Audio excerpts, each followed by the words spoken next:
This will be my first road trip out of the state. We will go to Chicago. At nagulat ako to see windmills here kasi akala ko sa Ilocos lang.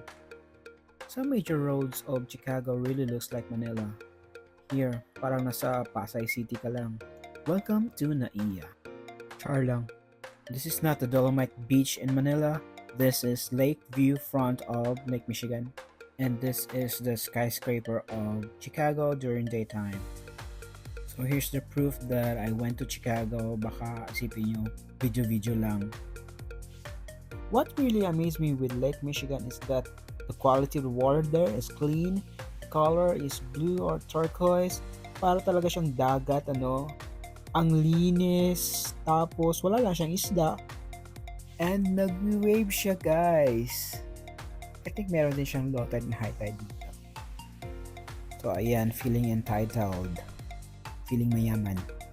And watching this very classic design of boat, it feels like reliving to the old Chicago. And while sailing or entering to the riverwalk, you can hear the noises of seagulls. This will be your view upon entering the riverwalk. I hope you guys can imagine how Lake Michigan looks like in actual.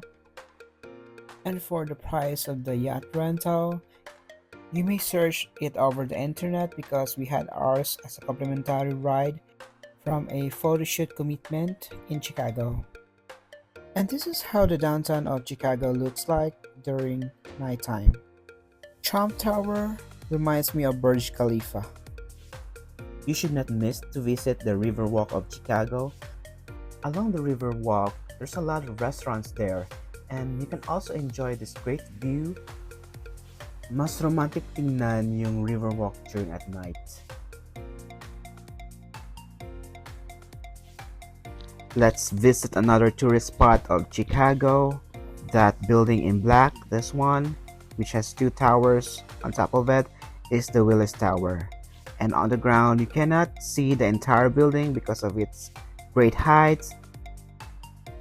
We went to the 103rd floor of this building just to check this beautiful landscape of downtown Chicago. At ang lawak ng lake nila. Hindi mo makikita yung other side. Para talaga siyang ocean. Sa laki ng mundo, dapat hindi tayo mapagmataas ibang tao. Hindi dapat tayo feeling entitled. Kasi ang liit-liit talaga natin in this aerial view. And don't forget to eat, guys, kasi kailangan ma-replace yung energy sa kakalakad. Ganito naman yung railways ng tren nila. Nasa taas. It's very classic yung design.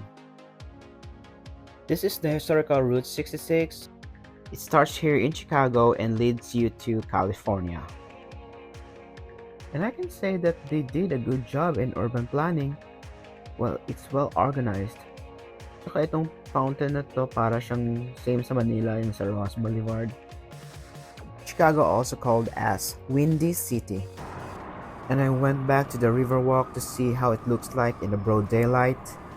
This is how the city sounds. And under this bridge, you can actually walk along the side of the river while watching a lot of boats sailing on it. Para siyang Venice, but it's very massive. Everything is massive here in the US. Look at the river, guys. It's so clean. Ibang-iba talaga siya. If we compare it to Manila, ito yung Pasig nila. Pero guys, look, pwede ka maligo. Chicago ranks the third of the biggest city in the US. Ang lawak ng land area and populated din sila, but it is not congested if we compare it to New York or in Manila. And if you're thinking to visit the city and you are driving, make sure you are a good driver. And the cost of living here is expensive too, so just make sure you save a lot of money before visiting this place. And also, do your research first when choosing a place to stay in. Kasi all of the cities naman dito have bad and good neighborhood, right?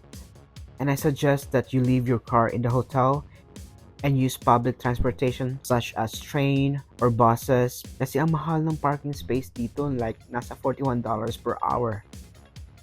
Living the American dream is exhausting. That's why we need this vacation for our mental health. Thanks for watching and see you in the next adventure.